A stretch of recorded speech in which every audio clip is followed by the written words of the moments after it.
नमस्कार, आप सुन रहे रेडियो मधुबन 90.4 एफएम पर मुझे गुस्सा क्यों आता है।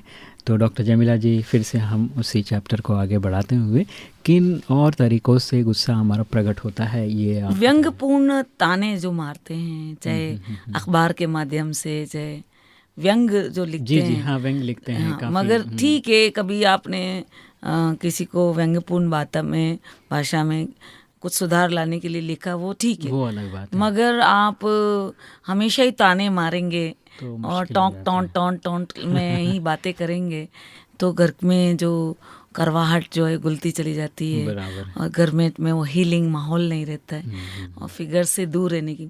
मेरा एक मित्र था, तो वो काम करने के बाद बॉम्बे में रहता था और बॉम्बे में रहता था तो फिर वो क्या करता था कि काम करने के बाद सीधा क्लब में जाता था, मतलब और वहाँ घंटों वहीं बिताता था और 12-1 बजे तक घर जाने का नाम नहीं लेता था।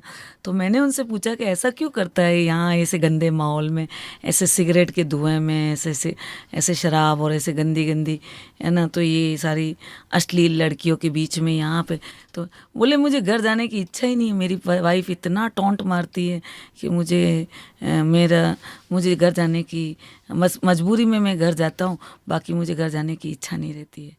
तो ऐसे इंसान कटने लग जाता है, मतलब घर जाना ही पसंद नहीं करता है। आप समझ सकते हैं कि उसकी मजबूरी 12-1 बजे तक जाएगा, जब तक वो सो जाएगी तब वो जाएगा।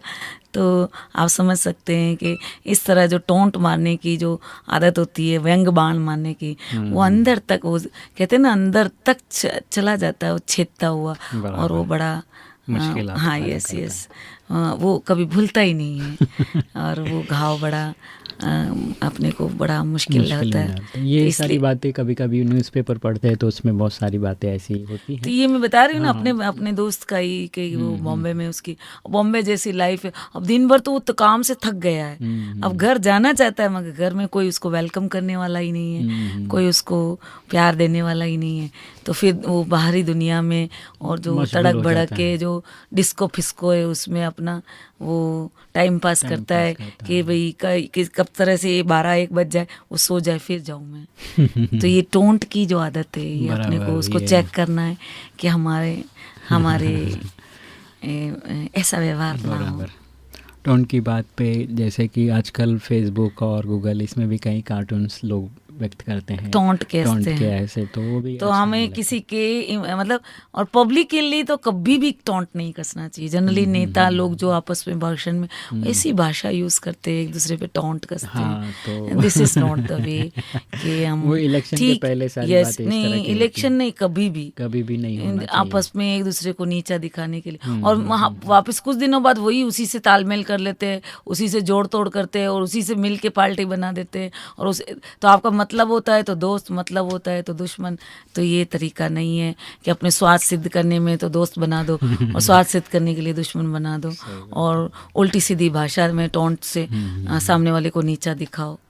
तो ये व्यंग्यपूर्ण भाषा बोलना भी हमारे गुस्से का प्रकट करने का तरीका है, तो इससे हमें बचना है। डॉक्टर जमीला जी, यहाँ पे तो हमेशा ही भगवान कहते हैं मीठे बच्चे तो मीठा बनो, मीठा बोलो, मीठा रस घोलो, और इतना शरबत जैसा बोलो और इतना मुस्कुराओ। कम से कम मुस्कुरा तो सकते ही हो, और कुछ नहीं दे सकते हो तो किसी को मुस्कुराहट तो दे ही सकते हो। तो ब्रह्मा कुमारी इस आश्रम में ये एक बहुत ही वरदानी बात है कि सब एक दूसरे से मीठा बोलते हैं और मीठी ही वाणी से एक दूसरे को रिस्पेक्ट और रिगार्ड देते हैं। डॉक्टर जमीला जी, आपकी ये बातों से मुझे एक बात याद आ रहा है कि है अजब ये दुनिया भी, मुश्किलों से भरी पड़ी है, दर्द आंसू ज़िंदगी और ना जाने क्या क्या, बस जी जाने की खातिर ढूंढते हैं जाने क्या क्या। तो क्या ढूंढ रहे हो भाई? आ जाओ रेडियो मधुबन। आप सुन रहे रेडियो मधुबन 90.4 एफएम पर मुझे गुस्सा क्यों आता है। सुनते रहो, मुस्कुराते रहो।